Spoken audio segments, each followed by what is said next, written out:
सुंदर भाव रूप आपण आज विराजमान करछन्ति आपन सते कहार नजर लागि दिबो कि अणिमा आपन कहार नजर न लागु काहे कि आपण होछन बहुत सुंदर रूप आपनकर कमनीय रूप आपण बहुत सूक्ष्म शरीर आपनकर तो दार रूप आपण ना हे मणिमा आपण सबुबले एहिपरि आनंदित थांती भक्तंक सहित जेतेबेले भक्त आपनकु घंटा घंटा करताल जेतेबेले भक्त माने हरि हरि बोल ध्वनि आपनको डाकंती आपण टाहिया हले हले सिंहद्वार बाईची बावछ सिंहद्वार गुमुट दे आपण आसी जानती रथ आहा सुंदर आपण रूप आपनक भाव को दर्शन करबा पे भक्त सबुबले व्याकुल महाप्रभु सेतिपई त आपण होछन जगतर नाथ कोटि ओरियांक महुडमणि अखिलांड कोटि ब्रह्मांडर नायक देवता मान मध्य तरसंती आपनको महाप्रभु दर्शन कले कहंती रथेक वामनं दृष्ट्वा पुनर्जन्मं न विद्यते किंतु भक्त एठी महाप्रभु कोन मागंती ना महाप्रभु आउ जदि आपण जन्म न देबे आउ जदि जन्म न देबे आपण लीलामृत को किपरि दर्शन करिवे महाप्रभु आपण मोर वृक्ष दरकार नाही मोर वैकुंठ दरकार नाही महाप्रभु ए मर्त्य वैकुंठे देह बहि ए मर्त्य वैकुंठे देह ए मनुष्य जन्म ए मर्त्य वैकुंठे मिलिव आपण के दर्शन करिवे महाप्रभु आ किछि दरकार नाही काहेकि ना आपण कहिसंती स्कंद पुराण रे महाप्रभु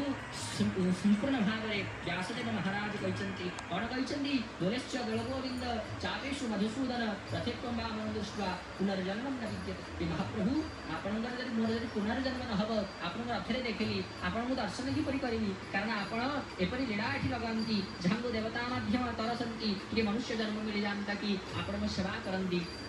आपण के दर्शन करंती कारण देवता माने सब बेले आसी पारंती कहा कहा रूप रे आसंती सेमिति महाप्रभुकर श्रीगुंडीचा दिन आषाढ़ मास शुक्ल पक्षी द्वितीया तिथि गतकाली महाप्रभु सुंदर भाव रे महाप्रभुकर अद्भुत रूप रे इंद्र भगवान आसी पुष्पमान पुष्टि करुथिले महाप्रभु सुंदर भाव रे भिजुथिले और भक्तमय परिवेश रे भक्तमान मध्य आनंदित उन्मादित होइथिले काहेकि ना महाप्रभुकर सुंदर भाव दुईटी गुंडीचा खाइ आज्ञा गोटे होला धुली गुंडीचा आ गोटे होला काडुआ गुंडीचा आहा आपण दुईटी ना रखिछन्ति किए रखिछन्ति से महाप्रभु रखिछन् आ किए रखिबो तांको छडा गति कहार अछि सेही करम करि कराउ खाई सेही ताबिनु अन्य गति नाही महाप्रभु सब करि थांती करि कराउ खाई सेही ताबिनु अन्य गति नाही अवतिर गति सेही कालिया महाप्रभु आपण होछन्ति अवतिर गति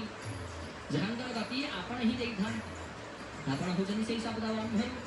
जहां केही शरण दियंतनी आपण ही तक शरण देई थान सेति पे आपण परा शरण वत्सल भगवान भक्तं मानंको जते आपण शरण देई थांती चराचर विश्व जहां को आड़ी दियंती आपण तांको शरण देई निज भुज तळे रखि थांती सेति पे आपणक ना बयान भुज ही जानंती केते बेले सी मां सेति व्याकुलित मां सेति अनेक वसंती सुना मोर आसुची मोर धन आसुची कालिया शांति आसुचंती आहा सुंदर रूप बड़ ठाकुर आसुचंती की सुभद्रा मां आसुची की आहा वो पिला माने आसिलेनी समुद्र पुटा रामचंद्र महाप्रभु पार ही गेतले समुद्र त रावण पार ही गेतले किंतु महाप्रभु आपण त राम आपण त श्याम आपण त घनश्याम किंतु समुद्र ठार ऊर्ध्वरे होछिंती आपण सेति महाप्रभु आपण पाखरे कौनसी शब्द दंभ लागे नहीं केवल गोटिए दंभ लागंती आपण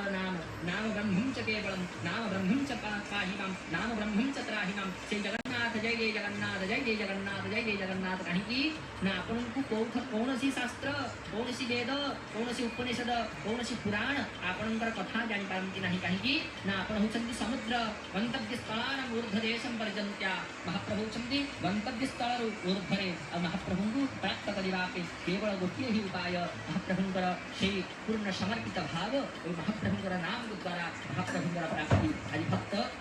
मय परिवेश सुंदर भाव आपण जय जगन्नाथ टीवी माध्यम रे दर्शन करुछंती महाप्रभुकर कथा महाप्रभुकर गाथा महाप्रभुकर सुंदर स्वरूप दर्शन करुछंती अखिलांड कोटि ब्रह्मांडर नायक दर्शन करुछंती त्रिरथ विराजमान अछंती महाप्रभुकर सुंदर भाव महाप्रभुकर चिंतन करिबा पई अखिलांड कोटि ब्रह्मांडी उपचार प्रिय विष्णु जलधारम प्रिय शिव महाप्रभु भगवान महाविष्णु होचंती उपचार शंकर भगवान होचंती जलधार महाप्रभु आपण नानादी सुगंधित पुष्प ए विश्व रे जेते सुगंधित पुष्प अछि जेते उपचार अछि आपनक पाखे सर्वस्व अछि महिमा कहीं आपण होचंती सर्व तत्व आपण जोगी मानंदर हंस तत्व शैव मानंदर भैरव तत्व आपण सप्त मानंदर सक्त तत्व आपण आपण त्रिदेवंकर, आपण ही गणेश, आपण ही विष्णु, आपण ही महादेव, आपण ही सर्वस्व। कहीं शास्त्र कौन कहती ना जदार ब्रह्ममूर्ति प्रणवतनुधरम सर्व वेदांत सारम भक्तानां कल्पवृक्षं भवजलतरणि सर्वतत्त्वानुतत्त्वं योगीनां हंसतत्त्वं हरिहरनामितं श्रीपतिर्वैष्णवानां शैवानां भैरवक्ष पशुपतिरिति याशक्त तत्त्वोच शक्ति बौद्धानां बौद्धरूपं भुजवदति परं जैन सिद्धान्तसारं सादेवं पातु नित्यं कलिकलुषहरं श्रीनीलशैलाधिनाथं हे नाथ।